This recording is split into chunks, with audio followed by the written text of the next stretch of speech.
Okay, news coming out of Taika Waititi's lips is that he was uninspired and unmotivated to make the Thor movies.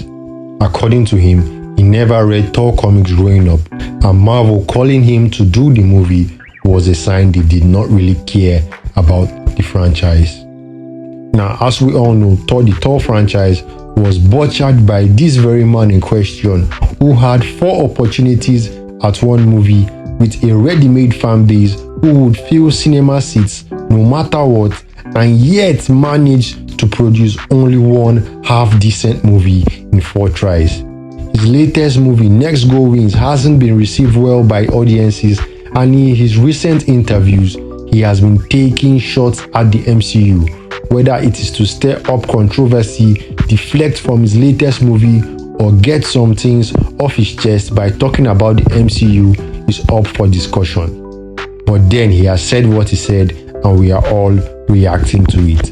According to the article, he took the job because he was broke and had to feed his family. But then if he really did that, why not make the most of the opportunity? I mean, it's well known that adversity often produces genius, and if he was one, then why not produce something that could stand the test of time? According to him, Marvel did not really care about the Thor franchise. After all, they hired him, meaning he had creative freedom to do whatever, and the studios will go with it. That is basically every producer's or director's dream, having a massive budget, big TV star, and established fan base that will show up to the cinema no matter what, plus creative control. I mean, you have a movie on your hands that cannot flop. What else are you asking for? You've got the world in the palm of your hand, and you throw it away over what? 4 opportunities and not one memorable picture. 4 movies ago, he was a promising movie producer. 4 movies after, he is the commandant of Marvel's biggest laughingstock.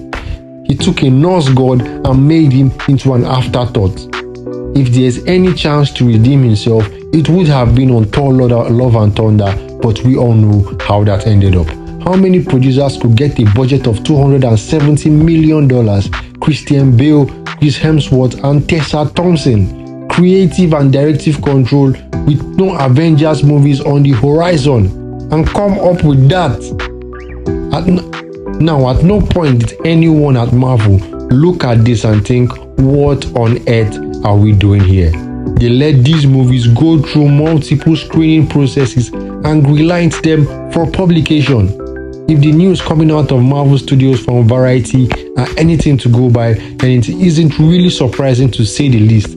But then this level of mismanagement and laxity in a franchise as big as this should let the fans know that the executives do not really care about the product.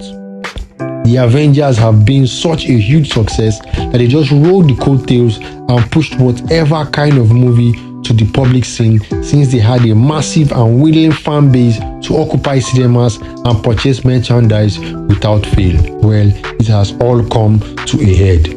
Marvel movies are receiving backlash like they never have before, and profit margins are thinner than ever.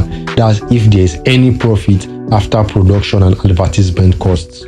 Well, this might make them sit up and do something special again. We never know. We will just have to wait and see. This is still the Bootleg Corner, and I'm still the Bootleg God. Like, subscribe, and leave us with your thoughts in the comment section. Bye for now.